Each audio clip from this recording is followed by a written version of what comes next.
ఇక్కడ స్పేస్ లేదు, కానీ నేను కొంచెం స్పేస్ తీసుకొని ఆది గారికి ఇస్తున్నాను ఇప్పుడు ఈ స్పేస్.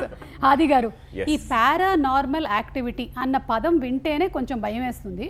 ఎందుకంటే there have been n number of videos which we have seen on యూట్యూబ్లో వాటిలో చూస్తూ ఉంటాం, where people have really gone and experimented. మీరు ఎంతవరకు నమ్ముతారు ఇది? నిజం చెప్పాలంటే ఈ సినిమా ముందాక అంత నమ్మకం ఏం లేదండి, దాని గురించి ఎక్కువ చదివింది లేదు, ఏం లేదు. ఎప్పుడైతే నేను స్క్రిప్ట్ తీసుకొచ్చి ఇచ్చారో, కొంచెం మీరు చెప్పినట్టు ఆ వీడియోస్ రీసెర్చ్ మెటీరియల్ మొత్తం ఇచ్చి చదవమని చెప్పారు. అది చదివిన తర్వాత వీడియోస్, గౌరవ్ తివారీ అని చెప్పి ఒక ఆయన ఉన్నారు బాంబేలో, లైసెన్స్డ్ పారానార్మల్ ఇన్వెస్టిగేటరు.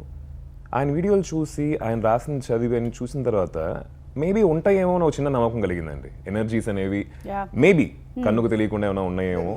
ఎనర్జీ లేని చోట తెలిసిపోతుంటాయి మనకి. ఒకసారి I want to talk about this. Last time ఒక డాలస్లో షోకి వెళ్ళాము, వేస్తే రాంచ్లో ఉన్నాం. ఒక ముగ్గురు రాంచ్లో ఉందాం,